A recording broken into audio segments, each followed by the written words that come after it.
My name's Melissa, and I work here at Prevalent in Business Development. And today we have a few special guests. We have Alastair Parr and Thomas Humphreys. Hi, guys. Hello. Afternoon. Hello, and or good morning, wherever you are. And Alastair is the Senior Vice President of Global Products and Services, and Thomas is our compliance expert here. And last but not least, Scott Lang is also with us today. Scott's our VP of Product Marketing, and I'm just going to dive into how we may be able to mature your TPRM program at the end of this session. Hello, Scott. Hey, Melissa. And a little bit of housekeeping. This webinar is being recorded, so you'll get this and the slideshow shortly after the webinar in your inbox. Lastly, you're all muted, so just use that Q&A box for any questions you may have during the webinar. And without further ado, I will let you guys jump into it. Go ahead. Lovely. Thank you, Melissa. And hello, Thomas. Great to speak to you again. Hello, Alastair. Likewise. So just a brief intro for those who haven't heard myself and Thomas before. So as Melissa kindly mentioned, I'm the SVP of Products and Services over here at Prevalent. I've come from an auditing background over the last 17 years or so, and I've had the joy of seeing and managing and supporting hundreds of different third-party programs over the decades. So I've seen the good, the bad, and the ugly. Hopefully more good, more regularly than the ugly, but there's certainly been a few of them. And I would like to work with Thomas today to extol some of the positives that we see relating to frameworks. Thomas, would you mind giving a bit of an intro to yourself? Yes, absolutely. Similarly to yourself, Alastair, I'm also from an auditing background. I spent the best part of 10 years working with certification bodies, principally around ISO standards in quality, security, business continuity. And working across various different geographies, principally in the UK and in Singapore. My work in Prevalent principally revolves around developing frameworks and content based on the very standards that we'll be discussing throughout today. Lovely. Thank you, Thomas. So from an agenda perspective, what are we actually going to be covering off today in a bit more detail? We wanted to just briefly outline, of course, TPRM. So TPRM, of course, being third-party risk management, for those who don't necessarily know about that. We will be introducing you to some of the key requirements that are actually consistent across cybersec frameworks in TPRM. As much as they might have distinctions between them, there's a lot of commonality between them, and that's something we'll spend a bit of time focusing on. We will highlight some of the changes, both from a capability standpoint, as much as the workflows and processes that people are following, and then highlight some of the key requirements to consider when it comes to managing TPRM, specifically relating to some of the frameworks that are out there. We will touch on what's emerging, what we see coming to the fray in the future, and we'll touch on that in a bit more detail. Okay. So without further ado, we're going to dive in. And just to outline from a very high level to begin with, now, of course, for those of you who aren't necessarily dealing with TPRM on a day-to-day basis, third-party risk management as a focus, of course, is becoming more and more prominent across environments. The quantity of organizations out there that deal with on-prem systems is reducing. More people are outsourcing. They're relying on cloud and SaaS platforms more often than not. And there becomes associated to that an increasing reliance and expectation that they're being managed in a consistent and effective way. So what we're seeing across industry is more and more frameworks emerging to focus specifically on how we manage TPRM. Now, while the frameworks themselves might just not be exclusively TPRM centric, there are quite often significant clauses, criteria, controls that are focused on that. And we'll touch on a few of those in a bit more detail today. But some of the more common questions that we tend to get faced is, which framework should we really be considering when we're dealing with TPRM? How do we interpret the findings and observations associated to those? And once we've done that, once we've interpreted them, how do we actually action them? How do we demonstrate compliance and alignment? And how do we demonstrate that to the associated committees, boards, sponsors, customers across the ecosystem? Thomas, is there anything else you want to add to that before we dive deeper? Yes, that's a good I think good way to sort of summarize it, and certainly thinking about what's happening sort of now in 2023, and sort of as you've alluded to with with the large volume of frameworks, whether it's cybersecurity and, to be fair, some non-cybersecurity frameworks as well, this need for how do you attack or how do you approach the supply chain through security standards, through other best practices, is increasing. I guess what's interesting to me is when you look at it from the regulated perspective, something we'll cover later on today, and we are finding there are more regulators setting that expectation for their respective industries and the related sort of sectors that they govern or provide guidance for. And it's this view of saying we need to see greater due diligence of how you're approaching your third party life cycle, and any subsequent sort of deeper dive in terms of the supply chain as well. So yes, a lot of increased focus, certainly. And I guess it's important to note at this stage that, of course, we're not talking about a specific industry or sector either. Is very much wide ranging across a lot of different sectors and types of organizations as well. A good point. Thank you, Thomas. And just to dive a sort of a layer deeper, as I mentioned, that there's consistent processes and rough frameworks, much the same, as in you have to follow a similar process in order to manage a effective TPRM process. Now, the reality is that the ecosystem and the landscape that we deal with is pretty broad. We aren't talking about a few distinct business units or areas. Quite often we're talking about hundreds, thousands, tens of thousands of third parties, and managing those disparate third parties is problematic. It's a pretty broad landscape, usually. They have their own workflows and processes and controls that we need to consider, and usually communication and obligations on them to communicate back to you aren't necessarily consistent or ideal, should we say, more often than not. But commonly, when it comes to dealing with the assessments, we tend to see things fall into 4 distinct stages. First, of course, is looking at framing, so identifying and actually building the third-party network. And a lot of organizations tend to trip up this very first hurdle, which is building that vendor inventory and building that landscape is relatively difficult. As much as you can go and pull out, say, from finance, every vendor that you've paid in the last year or 2 years, that's a piece of the puzzle. It doesn't give you the context to help understand who they are and what they do.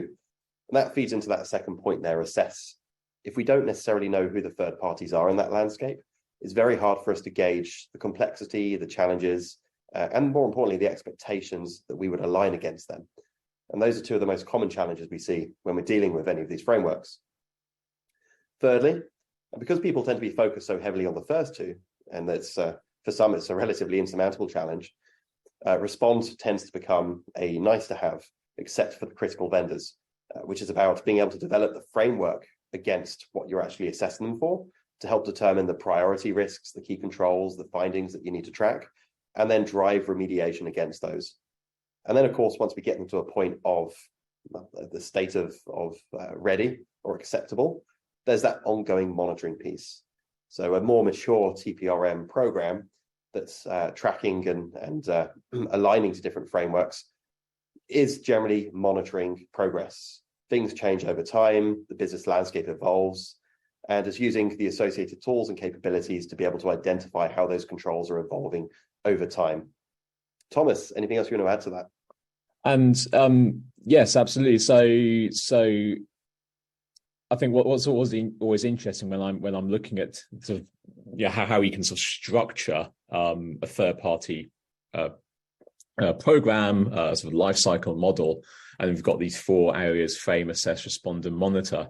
And it's always like to come back to the last one, that monitoring, that almost continual improvement cycle. And it very much mirrors other models, other approaches we see in the likes of information security. Companies, people are generally drawn towards the age-old plan, do, check, act that the likes of ISO rely so heavily on. And again, because it's a cyclical approach of planning what you do, putting a program in, and having that continual review cycle. And this mirrors that process, I think, quite nicely, or that methodology. And as we can see from the diagram as well, it sort of represents the fact that with many organizations, as you've said, you go to the finance department or head of finance. That's only one small piece of the puzzle. And if you've identified and build your third-party network properly and with enough depth and detail, you can then start to build that wider picture of all those processes, sub-processes, sub-processes, if it were, and all the different components that feed into that wider map of how you interact with and who you interact with from a third-party landscape. So having that structure in place from the get-go is I think vital to begin that journey of TPRM or the wider life cycle approach. Certainly agree.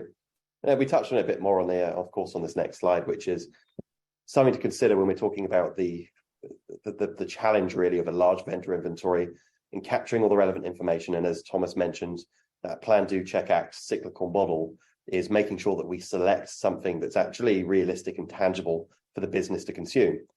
So what are we talking about there really is about understanding, is the framework suitable for our needs?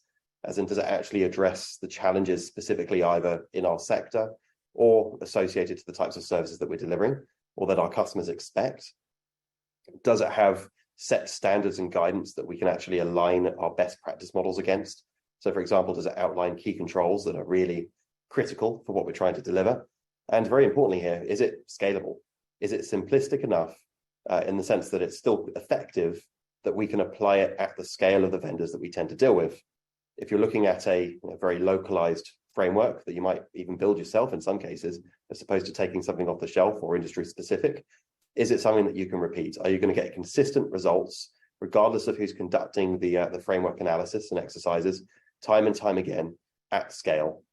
So one of the key things we really see when we're at the very infancy of selecting the right frameworks for us, whether we're looking at cybersecurity or the broader group of domains and risk domains that people tend to look at, ESG, of course, for example, privacy, is about making sure that you're using a framework that's going to best meet your needs and that you're actually able to suitably assess, track, and monitor against. Thomas, anything you'd like to add to that? Yes, I think one of the challenges, there's two challenges that can always be can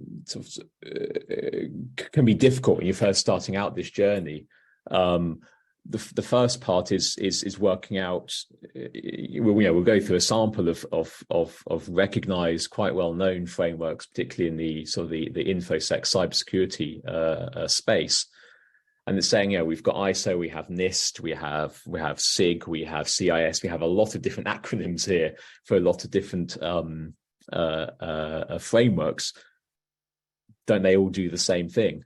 And how much do we know about the complexity each one brings? And just knowing a bit more about the purpose of those frameworks and working out if we've identified our third-party landscape appropriately, we identified the different size, the complexities, the level of product and service they're providing, in alignment with one of those frameworks or multiple in some cases. There's always a chance to have a look at multiple frameworks. Again, something we'll cover off later on today.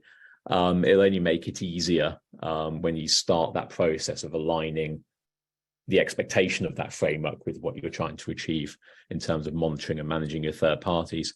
And that last part, I think, is always a key challenge for many companies as well.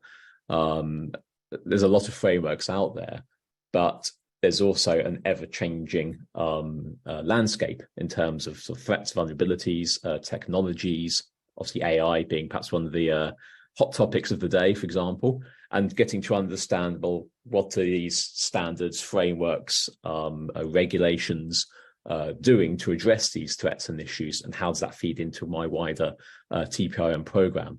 So having visibility of what's happening in the near and longer term plans of these standards can go a long way to help making sure that the framework you select is the right one for you as an organization. Or as a sector in some cases. So Thomas, based on that, which frameworks are you seeing most consistently? So ISO 27001 has always been certainly one of the most widely adopted frameworks. used across multiple geographies. It's recently gone through an update as well, as you can see there, 2022 update. And I think one of the reasons why it is perhaps one of the most successful and certainly widely used frameworks is it is international. It can be used across any geography. And it's always maintained a very clear structured approach in terms of not only dealing with security controls, but also supply chain and third-party management, and having a structured approach to identifying, designing, and applying a risk management process and having a risk baseline behind it. NIST 853, revision 5 came out in 2021, beginning of 2022. And again, although it's always been more US centric, we are finding a wider adoption internationally.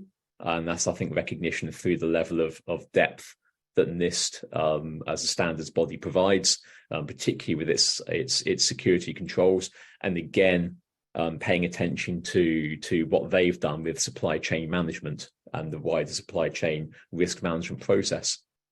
And the one that's certainly coming up time and time again now, and it's only set to increase, is SOC 2, the Service and Operational Controls Framework. Again, not too dissimilar to 27001 and NIST from a compliance perspective, for those who are perhaps less familiar with SOC 2. But again, it has some very consistent controls and control criteria around security, confidentiality, integrity, and privacy. And some of that, of course, focuses around third party. So there are third party requirements across all of these three frameworks. It's also important to note there are other standards and frameworks out there that also incorporate third party. But these are certainly the three of the perhaps most prominent and widely used and adopted that we've seen. Adopted in the sense of internal from the individual organization, but also in terms of the level of communication companies are having with their third-party space in terms of applying best practice standards. And it's important to note that the concept of supplier management, third-party management is a standard clause across all three of these frameworks. Two of the areas I'll be covering off in more detail are some of the changes that we've seen, particularly to 27000, given it is the newer the updates have been made and they're in place, and some of the changes that have happened to NIST and where it's going into the future as well, because there's some other major changes both of these certification bodies, these standards bodies have used and adopted, particularly in the supply chain space. I certainly just wanted to take the moment to encourage people to put questions in the chat. We'll try and weave them in as best as we can organically, and we'll certainly touch them on them when we can. We've had a few questions specifically talking around ISO 27001 and how that might be more of a global standard versus NIST being somewhat localized. Do you have any thoughts on that, Thomas?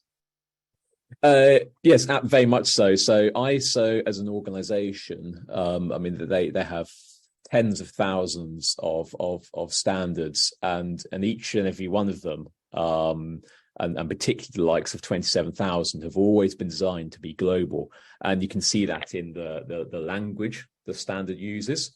It's generic enough, for want of a better word, to make sure that it can be applied regardless of whether you're an organization in Japan or India or the UK or the US or Australia, or you're dealing in different sectors and industries or products, that it can be applied in any capacity. And it's designed, the purpose of many of the ISO standards are that they should be applicable regardless of the size and the complexity. So thinking about that complexity piece around, if I have a very, very small SME as a vendor versus a very large global software house or hardware developer, for example, both of them should be able to apply 27001 to fit their business model.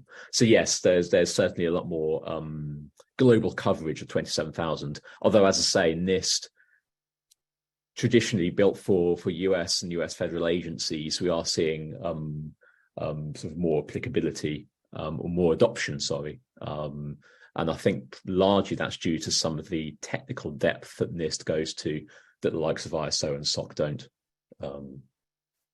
squeeze out some of the technical standards as well. Thank you, Thomas. So when it actually comes to sort of establishing the baseline frameworks, what are the key criteria that you generally consider being most relevant for people? Yes, so we sort of talked about how there's sort of different frameworks, and the challenge with saying, well, should we go down the ISO route? Should we go down the NIST route? So different things to think about.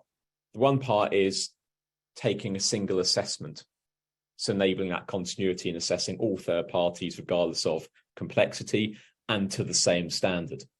So if you take ISO, for example, so I've already explained that it's so good at defining risk management process and the risk structure in terms of defining the right level of controls. Well, if you use that framework as your standard framework or single assessment, you can then have that level of consistency when you're going out to 10, 20, 100, 1,000 vendors, and you'll have that same similar type of responses in terms of the way the controls are written, the way the questions need to be asked.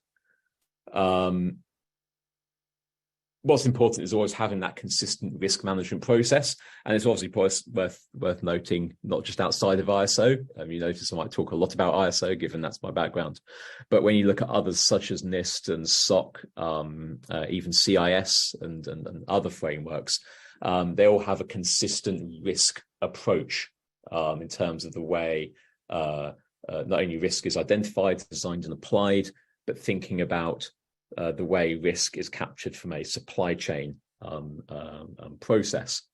To give you an example from NIST 853, they state quite clearly that organizations should be able to identify the most critical risks associated with using third parties, and particularly in terms of thinking about those companies who deal with, say, critical information and data, or handling critical or sensitive information. And it's really making sure the risk forms the core part of your engagement, or the starting point with suppliers. And making sure there's a formal approach to having a regular recurring third-party review. So they're getting across that concept of consistency in having a year-on-year monitoring of risk, and the ease of adopting new and emerging risk. But of course, if you have established a baseline framework, we're using ISO, we're using NIST, we're using a blend, because we recognize the benefits of having both, and we've got a blended approach of governance of ISO with some technical requirement of NIST. Making sure you have that consistent framework means year on year, not only do you start to see, and you should start to see, maturity, hopefully, in some of the controls and the adoption of controls, or the level of remediation that vendors are using to tighten up their security. But also you can start to tease out the patterns as well, based on the concepts of what ISO is focused on, or NIST, or SOC 2 for that matter. So yes, the need to have that baseline assessment that you can assess and measure all of your third parties against will make for a much more, I think, focused management program, but particularly from a case of managing and exploring third-party risk and handling third-party risk as well. Thank you, Thomas. We're getting some interesting commentary as well, and thank you everybody who's putting in the Q&A the respective frameworks that you've been using, whether it's high trust or SOC 2 type 2 reports. There's been some interesting commentary on the fact that there's been a surge really of SOC 2 type 2 reports being provided by vendors who are using that as essentially that safeguard and first response, yes, rather than completing assessments, say in industry specific content like high trust. And that's really interesting, because when you look at, and completely agree with that, yes, the volume of SOC 2s we receive as well, and we see, and this is where, although it's a different topic, it's important to note that over time, the likes of ISO and NIST and others have mapped against each other. And that can make it really important when you do receive areas such as SOC 2 reports, being able to say, well, these are the controls that SOC have asked, but we can now map them against our own, say, ISO controls to see where the delta is, or where there's continuity in sort of controls and control management. And I certainly add, there's been a few questions specifically about industry-specific frameworks. And while, of course, certain industries have advantages of having that consistent framework, whether it's associated to high trust, whether it's associated to the SIG, there are, well, being more generic, of course, there are advantages and disadvantages to both. The advantages, of course, being that if you have a more sort of codified and structured industry expectation there, you end up with that sort of that gravity and that mass to be able to encourage vendors to have that content already. But as soon as you start delving to a more generic vendor who's providing a more generic service, SaaS providers and the like, you're less likely to have that completed content. You will end up referring back to more broader industry, generalized assessments coming back from them and frameworks that they're aligned to. And that's certainly an advantage when you're looking at things like ISO 27001, SOC 2, or NIST, of course, as well. Yeah, absolutely. Absolutely. Fantastic. So, Thomas, how are you seeing the actual landscape evolve then? Yeah, so I mentioned there's been some changes, not least around 27001, and as you can see, as a new 2022 version. And this is the first update or significant update they've had since 2013. And it's fair to say it's quite a major standard update. They've reorganized the framework. They've added in, as you'd expect standards bodies to do, refreshed content, made controls more relevant, more in line with new and emerging technologies. From the supply chain perspective, the 4 or 5 core elements that currently exist or existed in the previous version still remain. So managing contractual agreements with suppliers, identifying information security controls, the monitoring and review process around auditing, managing change to supplier. And they've added a brand new control focused around information security for use of and in cloud services. And this is quite interesting because ISO have always had, for a few years now, dedicated cloud security standards based around the 27,000 family.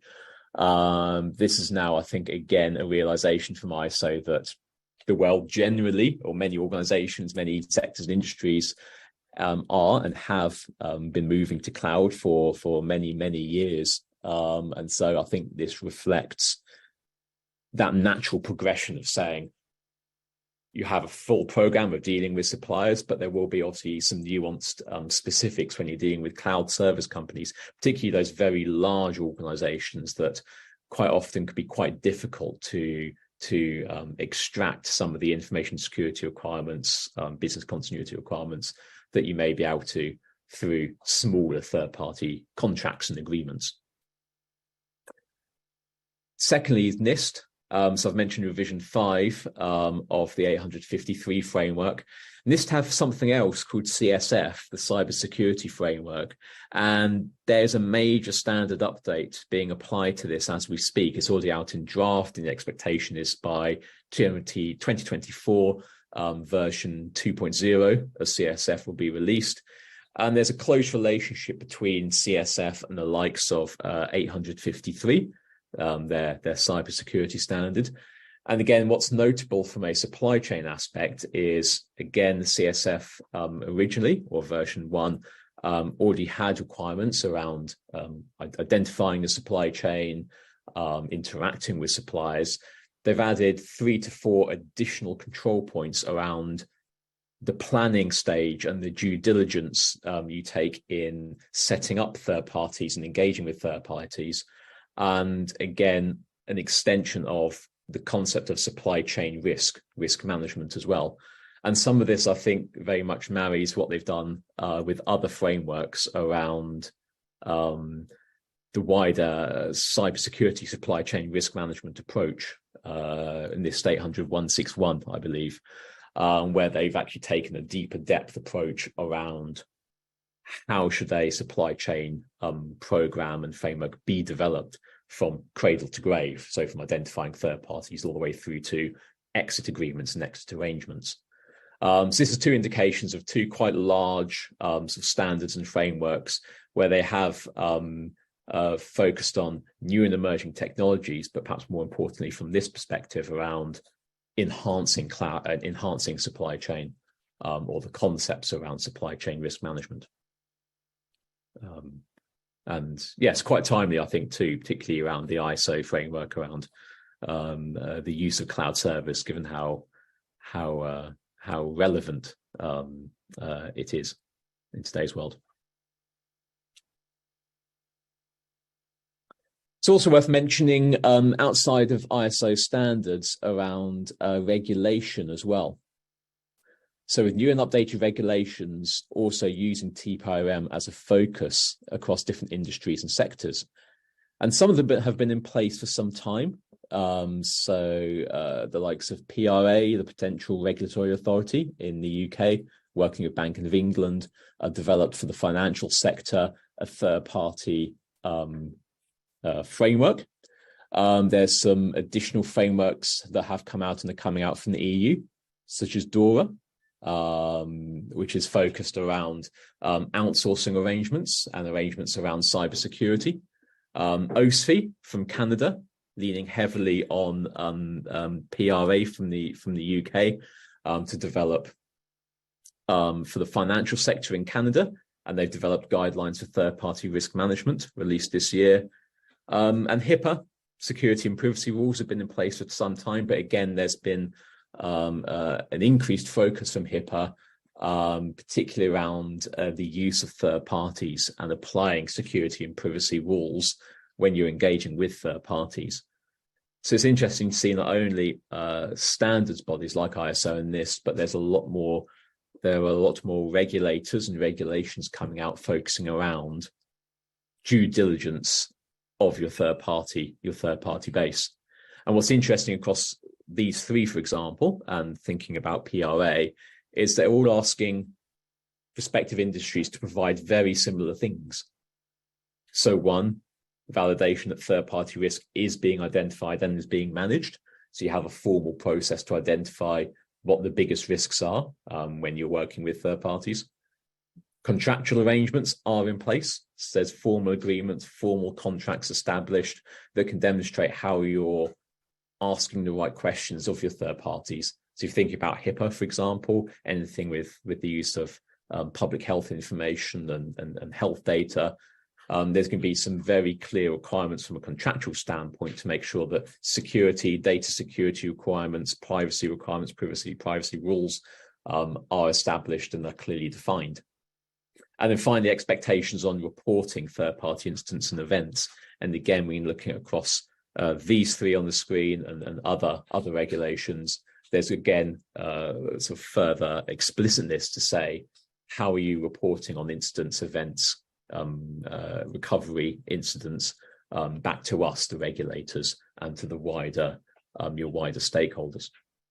So both from a standards perspective, but also from a regulation standpoint, what's clear is TPRM is becoming a wider and more common discussion point, again, across the board. Interesting enough, we've had quite a few comments actually asking specifically around, as a risk domain, AI and AI governance. Now, do you have a view yourself, Thomas, on how AI governance is gradually getting embedded into frameworks and regulatory body guidance on a whole? Yes, AI is an interesting one. I think in similar, in a not too dissimilar manner to ESG and some of those other frameworks, in the sense that whenever a new topic comes out, there's a lot of catch up. And we've seen, we're going to be seeing in the next, I think, 6 to 12 months, a focused or a more focused approach from the likes of ISO and other standards bodies to build some governance standards. There are some that already exist that we're starting to see companies adopt quite widely. Perhaps the most current one is NIST. They have an AI RMF, or AI risk management framework, which sets out not just from a security standpoint, from a wider governance and even ethics standpoint. So yes, certainly as we're seeing a greater adoption of artificial intelligence, it's I think, only a matter of time before it becomes a more common ask around both TPRM programs, so the likes of the regulators we see here on the screen, but also from wider standards bodies as well. So there are 2 or 3 that are quite, I would say, even at this early stage, seem to be quite established. But yes, certainly look out for some of the other wider standards bodies that are already developing and working on frameworks. And I guess lastly, what's interesting from the AI perspective is there's so many different angles that need to be considered, and whether it's from the governance and ethics piece to the security and the privacy piece. So looking to see how one standard fits all of that in is going to be quite interesting. I certainly second to that, as it is, the confidentiality, integrity, and availability principles still very much apply to AI as much as there's a lot of marketing around it. Absolutely. To deal with the same challenges, which is, am I sending my data to a large language model that's going to use it in a way that's going to affect the confidentiality of it? Is it hallucinating back to me? Is there cognitive bias in the model data points that keep coming back? What sort of inputs am I letting people use? It's the similar questions that you're going to have with existing processing capabilities and reporting capabilities you have. And there are already controls that align to some of those to help govern and protect. It's just an interpretation mechanism for a new technology use case. Yeah, absolutely. Agree. Thank you.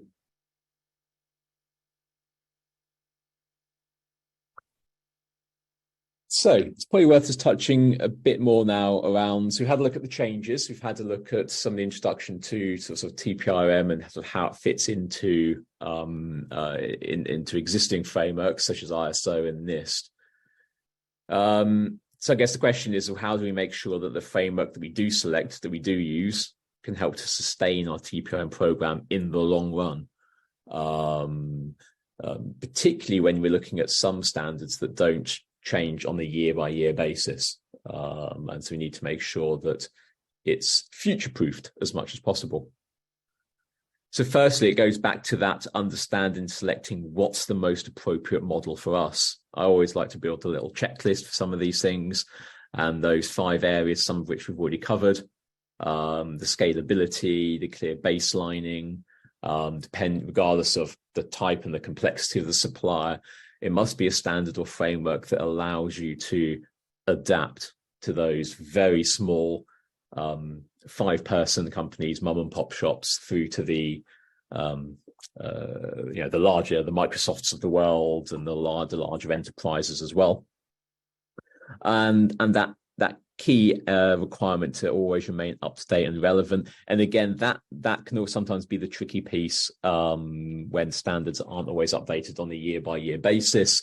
And that's actually part of the reason, I think, why when you look at areas such as ISO 27001, the language is relevant enough that it can adopt to a lot of different sort of technologies, processes, and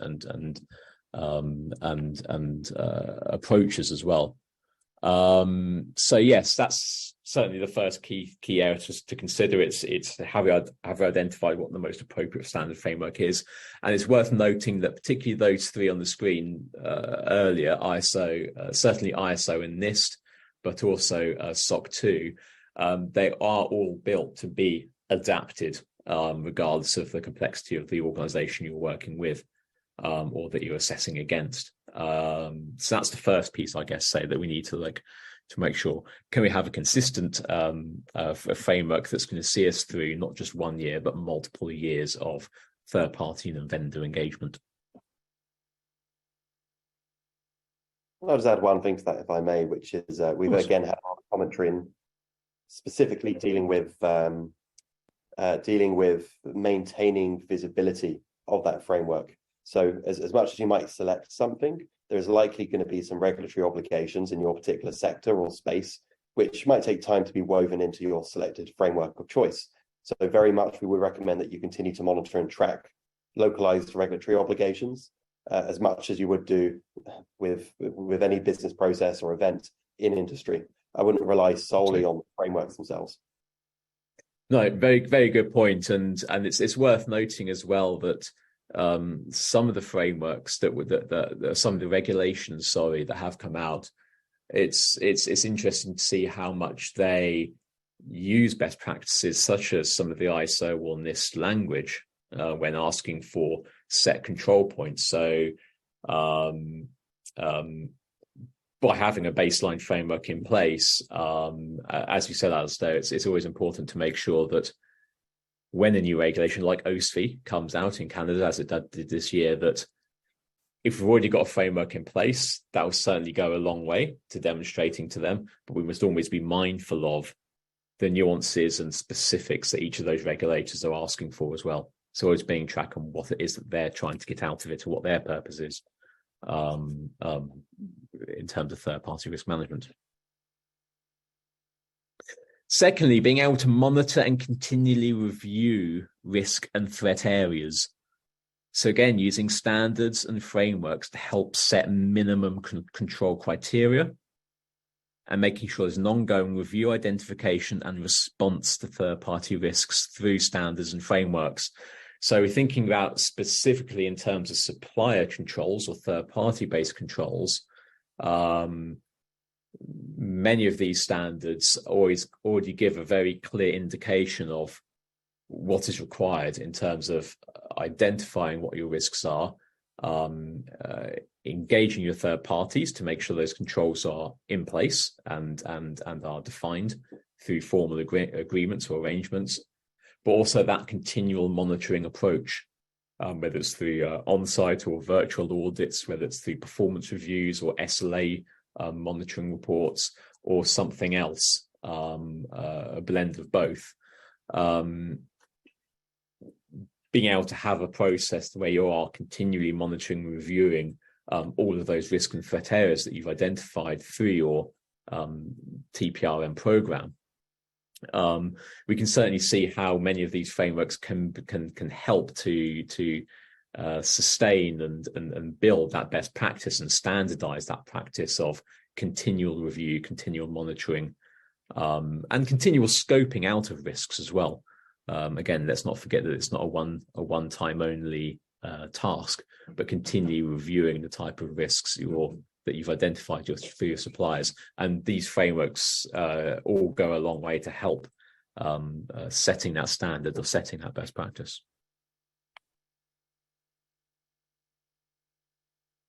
And then finally, again, sort of mirrors off number 2, but using those supply chain third-party specific control objectives. So whether it's addressing information security in the agreement, managing security in the wider supply chain, and monitoring and reviewing changes and responding to changes in supplier services. It's important always to note that although there is consistency, naturally every standard will have their own language, their own acronyms, particularly when it comes to things such as TPRM or general third-party risk, as well as where there are common processes and common approaches. And as I say, some of them go further than others.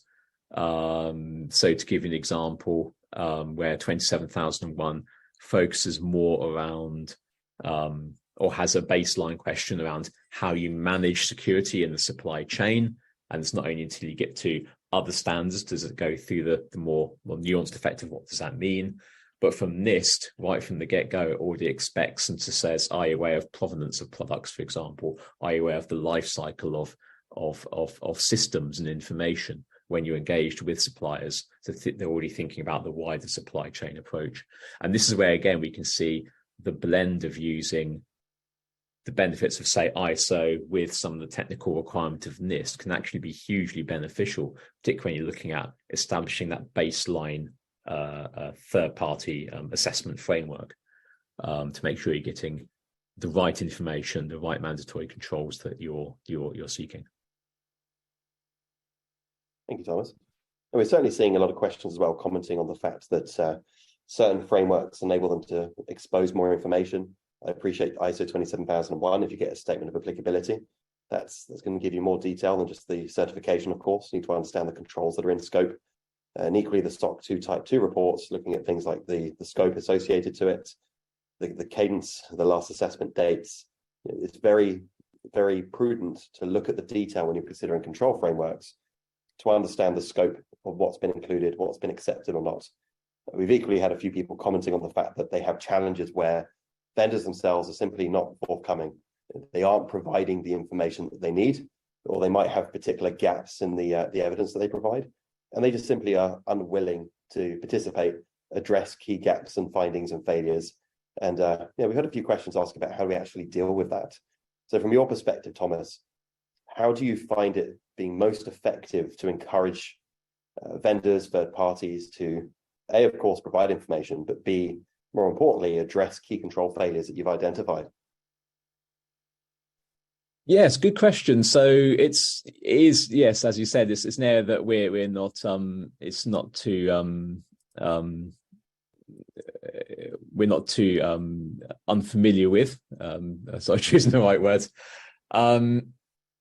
So there's a few things you need to do. One I think one of the key parts from the get-go should always be communication. And particularly from an organization, if you're engaging with a third party for the first time and you're getting to understand that, we're using ISO or NIST or something completely different, having that communication from the get-go is really important to explain why, the purpose of doing this process, the purpose of these questions, and obviously the content itself needs to be as clear as possible, so that it's when a vendor picks it up and they look at the requirements, they understand why these questions are being asked.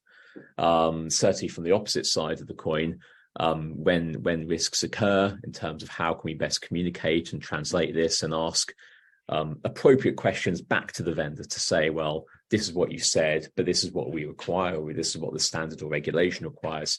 So having a very well in-depth risk remediation plan is important there. Naturally, we'll get many companies, and yes, SOC 2s is particularly common now, where they'll say, well, we have a SOC 2. Isn't that enough? Why do we need to complete this other questionnaire? We've already got SOC 2 that we get every 12 months or every or 12 months or so.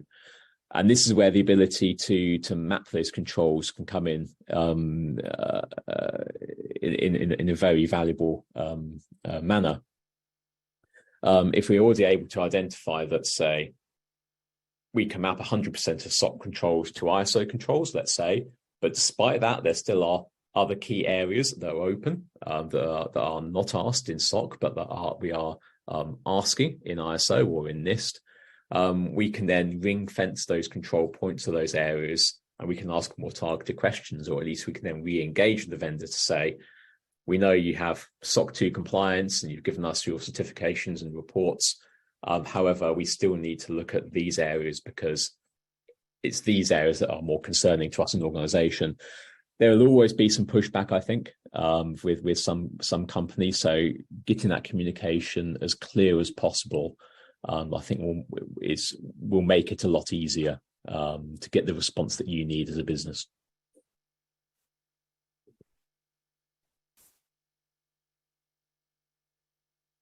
So we've got about 10 minutes or so left. Just to encourage people, as appropriate, feel free to put any questions in the Q&A. We'll certainly try and get to some of these at the tail end. But before we do, so Thomas, what are the types of things you'd expect people to be monitoring moving forwards, and really what are the next steps? Yes, that key question, how do you make sure that their framework can sustain the program? So when we're looking at, again, the standards to updates, we've come through some of them today. There's an ever-increasing growth of sector and topic-specific standards, particularly from the likes of the two standards bodies you mentioned today, ISO and NIST. So it's certainly recommended that companies take a look. There are some very interesting takes on existing cybersecurity standards, but then with a focus for particular industries. ISO, for example, have standards focused around 27001 for the healthcare sector or the legal sector, for example. Key thing is monitoring those new and emerging topics. We've mentioned AI, and there's going to be a steady increase of AI standards that are coming out within the next 6 to 12 months. And we are seeing a greater expansion of TPRM practices across many standards, with a focus around a complete TPRM program. So these areas from a standards perspective, I think it's worth monitoring, particularly if you already have an existing relationship with a standard such as ISO, if it's something you already use in the organization.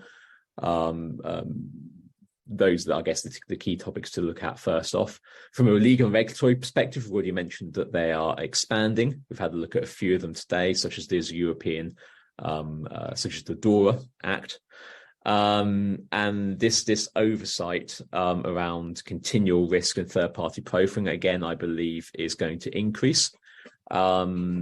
In many ways, that can be a bit easier to track, particularly if you're already in an industry that is heavily regulated.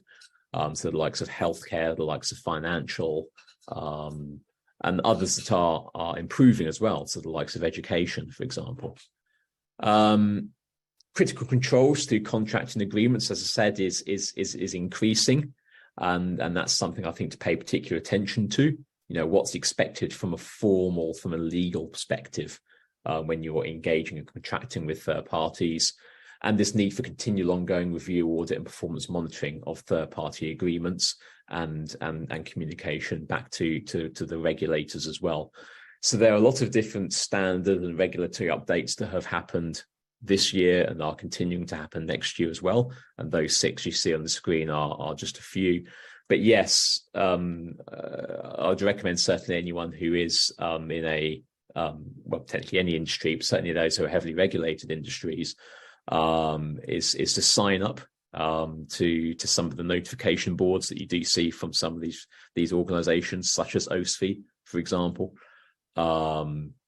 because they will provide a lot of good insight into what's coming down the line over the next sort of 12 months or further, particularly with the use of AI. And so what it means in the long run, and looking at next steps as well, when it comes back to, if you haven't already, looking at how you identify your TPRM requirements, where those best practices are required, and where state standards and or regulations are important. And once we've got a clear idea of where we want to go in terms of use of ISO or NIST or SOC or something completely different, or where we know there are regulations coming up on the horizon, such as the OSFI B10 that was released this year, or NIST CSF that's going to be released next year, we can then start to build a focus around the type of questions, the type of areas we need to engage third parties on. Obviously, identifying that wider third-party supply chain and the variance in type of services offered, and looking at that concept of profiling and tiering your third parties. And once we've got that covered, we can then look and dig deeper into the weeds of what the frameworks are providing, the complexity of what we're asking for, minimum control requirements, whether it's supply chain specific requirements or security or privacy-based requirements that we need based on our own business strategy, our own risk appetite, and view of threats and vulnerabilities, and then starting that process of reviewing and reassessing not only the third-party engagement, but also the frameworks as well. So I mentioned there's that need to have that sustained approach, and if you have a sustained approach, it will help making sure that you have a repetition of how third parties are responding to key control topics. It's always important to reassess those frameworks as well, periodically, to say, are they giving us everything that we need based on, I say, our own risk appetite, and making sure to monitor and stay on top of those standards and regulation updates. So whether it's signing up to bulletins and notifications from leading regulators or leading industry organizations such as ISO, or wider organizations such as the NCSC in the United Kingdom, who work very closely in giving cybersecurity guidance. And so there are a lot of different organizations out there that can help give us an overview of not only best practice frameworks and standards and topics, but in terms of what's coming up on the horizon as well. Thank you, Thomas. We certainly do have a lot of questions, and we will certainly address as many as we can over the next few minutes. But before we do, just wanted to hand over to the lovely Scott Lang, just to give a bit of insight into how we can address some of the common challenges. Lovely, Alastair. Thank you. I appreciate that. me share my screen real briefly with you here. Just want to cover a couple of important topics to tie off on Alastair and Thomas's presentation. I am going to speed through this because I want to make sure we have plenty of time to address some of the questions. So frankly, I'm just going to speed right to the end and talk about an asset that I think you might benefit from here as an attendee. You'll get the recording, you'll get this presentation after the recording comes out tomorrow morning. I want to call your attention to a series of guidebooks that we've written that address several different third-party risk management related compliance regulations. We've got them segregated by cybersecurity specific regulations, data privacy specific, ESG related, and then what we call industry standards or requirements that are very specific to specific industries, financial services, insurance, automotive, manufacturing, whatever. And these four assets, I think, are a pretty good compendium to really better understand the individual third-party risk requirements for every one of kind of these areas, and then give you some best practices mapping to then tie some of those requirements to capabilities to look for to help resolve those issues. So you can see the link to access it there, but we will send this to you in the follow-up tomorrow. That includes the recording of this presentation as well, so you get access to those resources accordingly. Again, I think that's a good kind of capstone to our presentation today, in that it kind of summarizes the most important compliance regs and kind of how we help you resolve that. So that's all I wanted to share. I wanted to speak to that. Flip it back over for Q&A. Thank you, Scott. Appreciate it.